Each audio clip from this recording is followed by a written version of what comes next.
Good evening, Master Jingchen, all Dharma masters, and all Lotus friends. Namo Amitofo.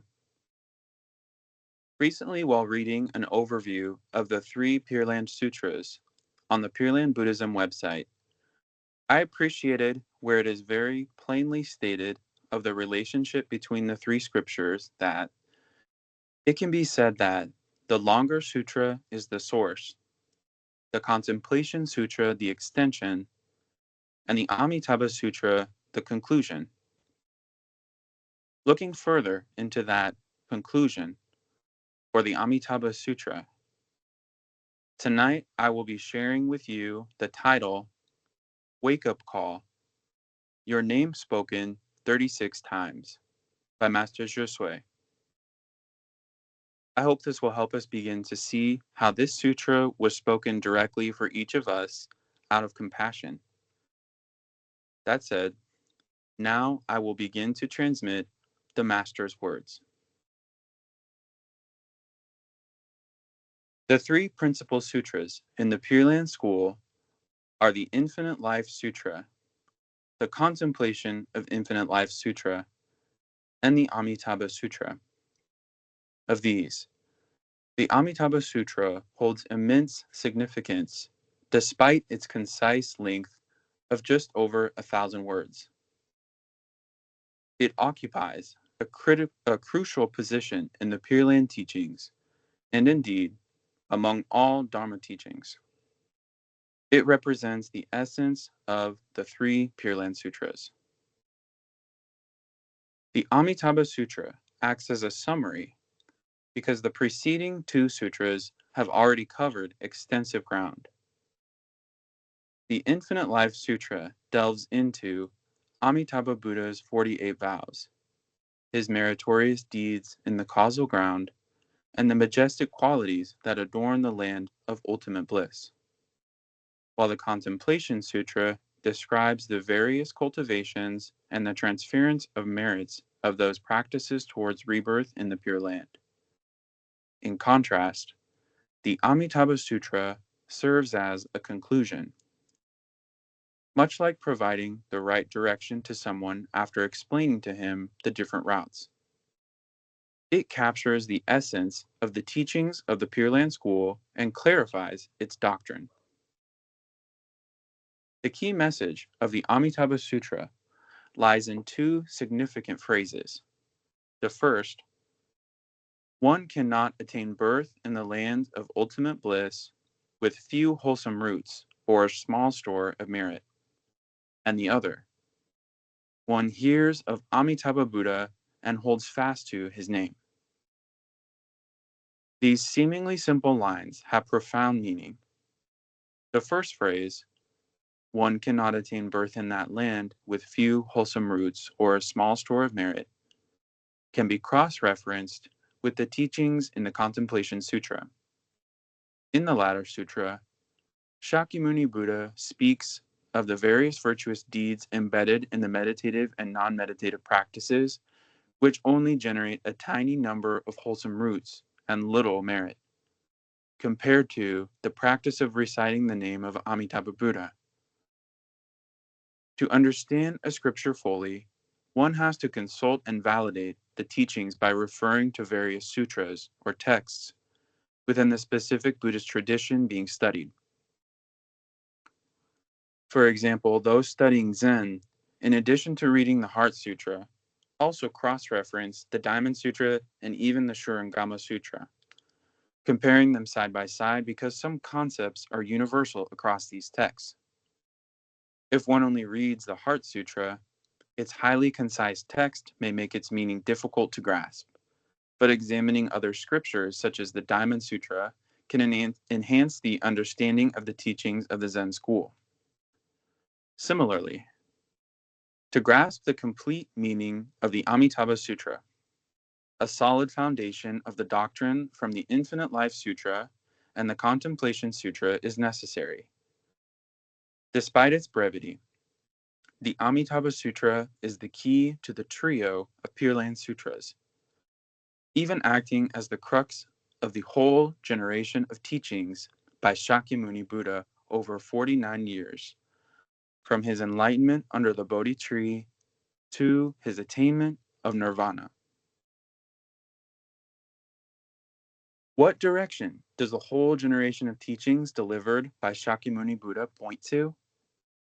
It's like a signpost giving directions at a crossroad where guidance is needed. The signpost must point clearly to the right direction, just like a 2-hour presentation must be explained in a 2-minute core summary. After teaching for 49 years, where did Shakyamuni Buddha point us to? The Amitabha Sutra begins with these lines. From here, you travel westward, passing 10 trillion of Buddha lands. You will come to the land called utmost bliss. There is a Buddha called Amitabha. He is teaching Dharma there now. This is precisely the destination at which Shakyamuni Buddha pointed. Shakyamuni Buddha's ultimate wish is for all sentient beings to aspire to be reborn in the land of ultimate bliss. Here's what he says in the Amitabha Sutra. Sentient beings who hear of that land should aspire to be born there. Since the Amitabha Sutra is regarded as the signpost for the whole generation of teachings, it naturally becomes a timeless classic for all sentient beings to study and a cornerstone of faith. The purpose of studying Buddhist Dharma is liberation from samsara. Dharma is the medicine that liberates us. Sentient beings cannot be liberated from the cycle of birth and death by themselves due to defilements such as greed, anger, and ignorance. Shakyamuni Buddha taught 84,000 Dharma paths to enable us to gain liberation. It's not about the quantity of teachings. As long as it leads to liberation, even one teaching is enough. Some people believe that the more Dharma teachings they learn, the better. They recite all kinds of sutras, Diamond Sutra, Gasidagarbha Sutra, Lotus Sutra, Avatamsaka Sutra, Amitabha Sutra, etc. When a patient sees a doctor, will he say, "Doctor, please prescribe every medicine there is. I want to take them all"? Obviously not. However, there seem to be many people who approach the study of Dharma in this way. The guiding principle of medication is that one uses only those medications that are appropriate for one's specific health condition. Some medicines treat colds, some heart disease, and some treat other illnesses. You need to first diagnose the illness and then take the right medicine for it. The same principle applies to the study of Dharma teachings. First, one must know one's afflictions and then seek the appropriate teaching to address them. Among all Dharma teachings, the only one that can cure all afflictions of sentient beings is the practice of Amitabha recitation. Just as a patient doesn't need a multitude of medications, a Dharma practitioner doesn't need to immerse himself in countless teachings. Merely reciting Amitabha's name can heal all our afflictions. This practice suits everyone, bodhisattvas, those burdened with any level of karma, and even those who have committed the 5 gravest transgressions and the 10 evil deeds. All those who practice Amitabha recitation are guaranteed rebirth in the land of ultimate bliss. It is the universal remedy, a sanctuary for all sentient beings. We should use medicine correctly. If we do not, in our desperation for a cure, we may overlook the appropriate treatment and end up turning to medications that are ill-suited for our conditions. This is the predicament of sentient beings in the Dharma-ending age. Despite having read numerous scriptures and texts, they still cannot resolve the most important issue of life and death. This is because they have not found the best medicine. The best medicine is not necessarily the most expensive one, nor is it beyond our means. It should be exactly suited to our mental and physical condition and cure our ills. Amitabha Buddha is revered as the ultimate healer, and his name, Namo Amitabha Buddha, or Namo Amitofo in Chinese, is a universal remedy, a potent cure-all for suffering. This remedy is accessible to every being, offering a spiritual refuge. What was the original intent, the very aspiration of all Buddhas coming into the world? Telling us about Amitabha Buddha's remedy represents the original intent behind the appearance of all Buddhas in our world. Shakyamuni Buddha entered the world to liberate sentient beings. Despite teaching various Dharma paths, he held the purely in practice of Amitabha recitation in the highest regard and deemed it of utmost importance. What is the basis for this assertion? The basis is found in the Amitabha Sutra, where we learn that Buddhas from every direction extend their long, broad tongues, or voices, across the expanse of innumerable universes, proclaiming these veracious words. All you sentient beings should accept this sutra that extols the inconceivable virtues of Amitabha Buddha, which is esteemed and safeguarded by all Buddhas. All Buddhas cherish and uphold this sutra, with each Buddha extending his voice in testimony to its truth.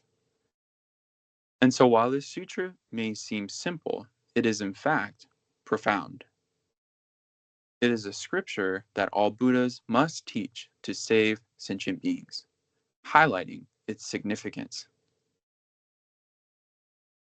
Among the many sutras we have read, can we find any other that is universally attested by all Buddhas? The Diamond Sutra, the Heart Sutra, the Ksudagarbha Sutra, the Lotus Sutra, and the Avatamsaka Sutra do not have this universal endorsement. Yet the Amitabha Sutra, despite its brevity, is attested and protected by all Buddhas, who also safeguard those who recite the name of Amitabha. Shakyamuni Buddha expounded this sutra without being asked, and all Buddhas authentically endorse and protect it. This fact alone underlines the exceptional importance of this sutra. Shakyamuni Buddha taught many Dharma paths, most of which were given upon request. However, this particular sutra was spoken spontaneously. Without being prompted, the Buddha addressed Shariputra, saying, "Listen, I am going to tell you something important." At that moment, Buddhas from all directions simultaneously supported Shakyamuni and praised this sutra in their own lands.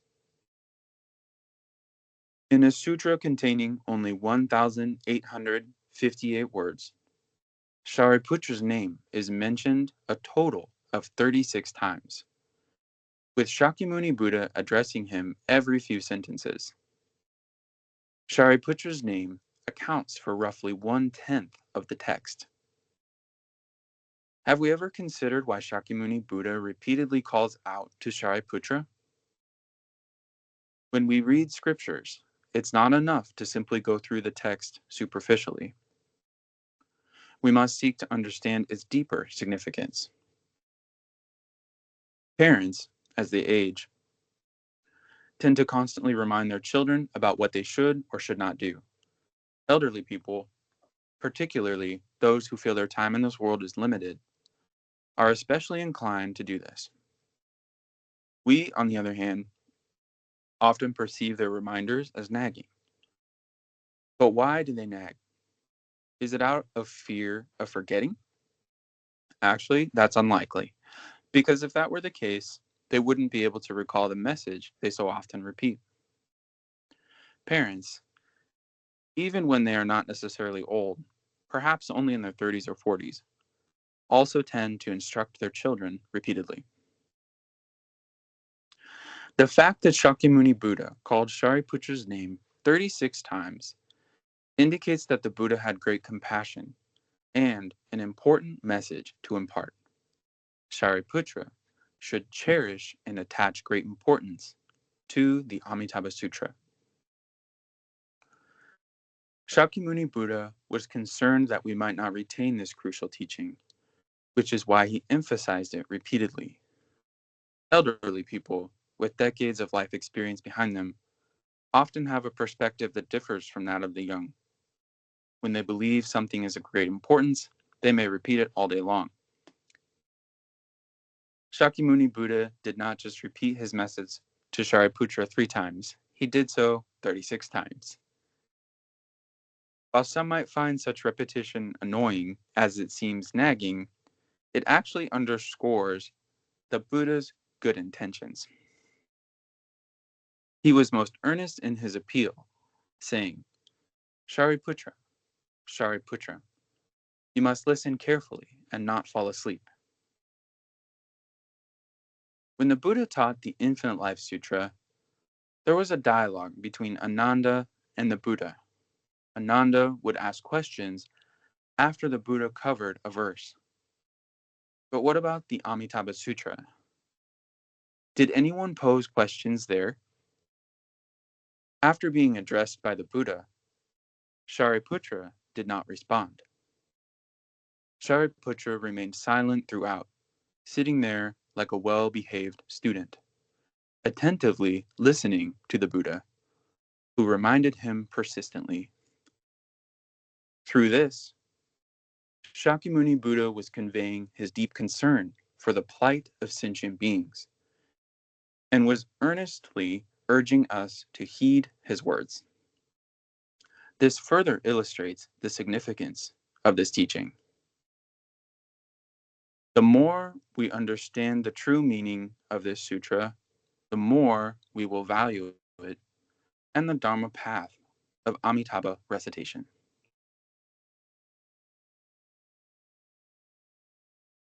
That marking the end of Master Zhisui's Dharma talk, one might describe what we've just heard as a lecture we can get more excited about as it goes on and reaches its culmination, just like the 3 sutras themselves, thus showing in us a true belief that the Amitabha Sutra is the only remedy that will solve our condition of suffering. And with this, we will more closely identify with its personalized message for us. This should then become a cornerstone of our faith. Though identifying as ordinary beings burdened with heavy karma, boldly mentioned is the practice of Nianfo being suitable for all aptitudes. In reviewing this Dharma transmission, I personally admired the way reciting the Buddha's name is praised for its universal accessibility and being described as both a sanctuary and spiritual refuge. Master Zhisui, through his educating words and ultimately Shakyamuni Buddha speaking the sutra, enable us to find our peace in the simple and timeless teachings of the Amitabha Sutra. He reiterates the certification of our assurance of rebirth, extolled by all Buddhas. With reverence, as we recite the sutra in our daily lives, we can now better appreciate the Buddha's persistence in addressing Shariputra not 3, but 36 times. I might dare to say that the intention of the Buddha is for each of us to hear our own name called by the Buddha as he urges us to aspire for a rebirth in the Western Pure Land. Maybe in doing so, we can deeply encounter the broader living meaning of the sutra. Like Shariputra in his sincere discipleship, in place of asking more questions or requiring more expediency, we will simply begin to trust in the Pure Land path and reverentially take heed in the Buddha's verses, compassionately expounded for us. Thank you for sharing your time with me today. Namo Amitofo.